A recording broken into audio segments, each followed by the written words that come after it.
পানির তলে ডুবছে একের পর এক জনপদ। দুঃসংবাদ যেন পিছু ছাড়ছে না উপকূলীয় জনপদ নোয়াখালীর। গত ৬ মাসে টানা ৪ বার জলাবদ্ধতার কবলে পড়ে জেলার প্রধান শহরের বাসিন্দারা।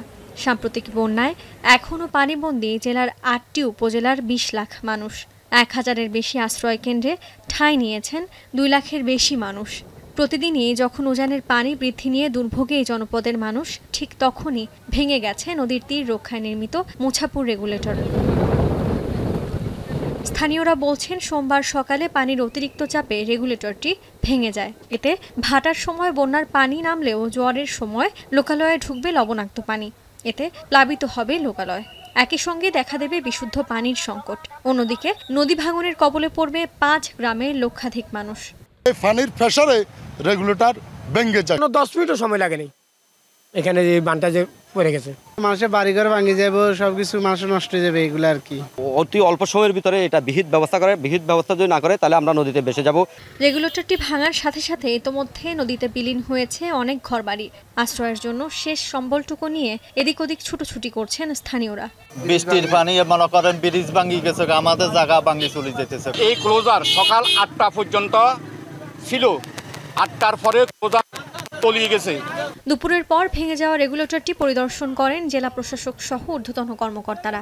দ্রুত সময়ের মধ্যে বাঁধ মেরামত করা হবে বলে জানান তারা। এখন বিস্তীর্ণ এলাকার পানিটা নিষ্কাশনী ছিল আমাদের মূল কনসার্ন, সেটাতে কোনো প্রকার বিঘ্ন ঘটবে না এটা কোলাপস করায়।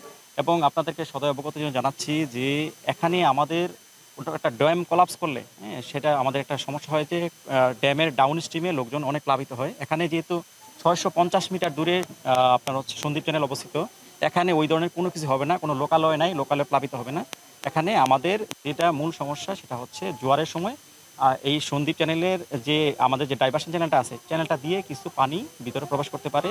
এই ক্লোজার দিয়ে আমার ফেনীর অনেকগুলো উপজেলা পানি নামতেছে, সোনাগাজী আরো কয়েকটা উপজেলা, দাগনভূঞা, ১৪ গ্রাম, লাঙ্গলকোট, সব এলাকার পানিটা এখানে নামতেছে।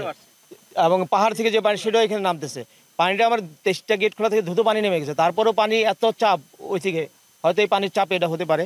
আর যেটা হয়েছে এখন গেট ভাঙাতে যে আমার যেটা ক্ষতি হয়েছে, আমার পানি দ্রুত নেমে যাবে, এটা একটা প্লাস পয়েন্ট। কিন্তু আমার সমস্যা হবে যখন আবার জোয়ার আসবে, জোয়ারে পানিগুলো ভিতরে ঢুকে যাবে, ভিতরে ঢুকে গেলে আমার এলাকা লবণাক্ত হয়ে যাবে।